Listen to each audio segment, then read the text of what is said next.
Ration কার্ডের নতুন নিয়ম চালু হলো। এইখানে বলছে গাড়ি কিনলেই বাতিল হবে আপনার রেশন কার্ড।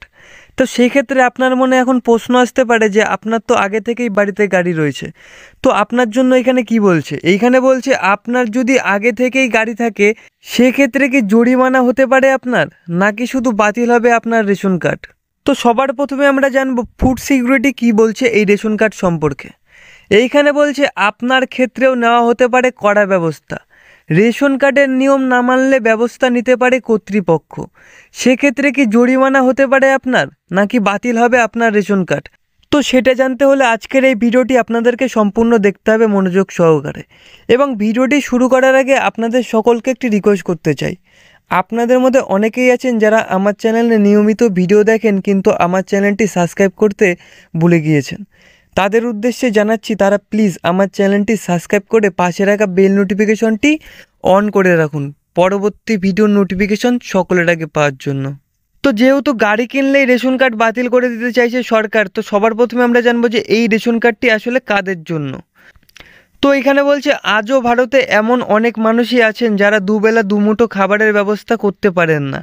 এই দরিদ্র এবং অভাবী লোকেদের জন্য ভারত সরকার জাতীয় খাদ্য নিরাপত্তা আইনের মাধ্যমে স্বল্প মূল্যের রেশন সরবরাহ করে। এর জন্য সরকার এই লোকেদের রেশন কার্ড দেয়, যার ভিত্তিতে মানুষ কম দামে রেশন পায়। তো এখানে আরও জানাচ্ছে কিন্তু ভারত সরকার এর জন্য কিছু যোগ্যতার মানদণ্ড নির্ধারণ করেছে।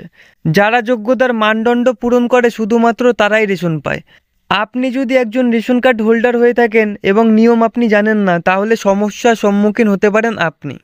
তো এবার চলে যাই আজকের ভিডিওটির মূল বক্তব্যের দিকে। তো আজকের ভিডিওটির মূল বক্তব্য ছিল যে গাড়ি কিনলে কেন রেশন কার্ড বাতিল করছে। তো এখানে বলছে যারা গাড়ি কিনেছেন তাদের জন্য কি রেশন কার্ড বাতিল হয়ে যাবে, তো জেনে নেব আমরা। এইখানে বলছে ভারত সরকার রেশন কার্ডের জন্য কিছু যোগ্যতার মানদণ্ড নির্ধারণ করেছে। শুধুমাত্র যোগ্য ব্যক্তিদের রেশন কার্ড দেওয়া হয়। নিয়ম অনুযায়ী যদি কারো 100 বর্গমিটারের বেশি জমি থাকে বা কারো একটি ফ্ল্যাট বাড়ি থাকে তাহলে সেই মানুষদের জন্য রেশন কার্ড তৈরি হয় না। যদি কারো কাছে একটি 4 চাকার বাহন বা একটি ট্রাক্টর থাকে তাহলে কিন্তু তিনি রেশন কার্ড পাবেন না। তো এবার জেনে নেব আরও কারা পাবেন না এই রেশন কার্ডের সুবিধা। তো এখানে বলছে সেই ব্যক্তিরা রেশন কার্ডের জন্য আবেদন করতে পারবেন না যাদের কাছে এসি বা ফ্রিজ রয়েছে। কারো বাড়িতে সরকারি চাকরি থাকলে তাদেরও রেশন কার্ড তৈরি হয় না, অর্থাৎ তারাও কিন্তু রেশন কার্ডের সুবিধা পাওয়ার যোগ্য সুবিধাভোগী হয়ে উঠতে পারেন না। তার মানে আপনি যদি রেশন কিনতে চান তাহলে আপনি রেশন কার্ডের জন্য যোগ্য বিবেচিত হবেন না। এমন পরিস্থিতিতে আপনার রেশন কার্ড বাতিল হয়ে যেতে পারে।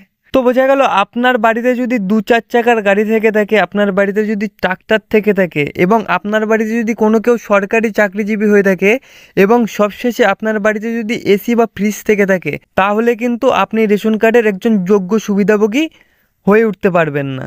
তাহলে এবার আমরা জেনে নেব যে রেশন কার্ডটি আসলে কাদের জন্য।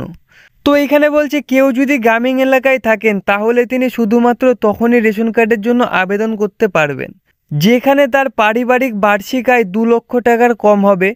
এছাড়াও রেশন কার্ড পেতে শহর অঞ্চলের বসবাসকারী লোকেদের বার্ষিক আয় 3 লক্ষ টাকার বেশি হওয়া কিন্তু একদমই উচিত নয়। এর পাশাপাশি তাদের পরিবারের কোনো সদস্যের আয়করদাতা হওয়া উচিত নয়।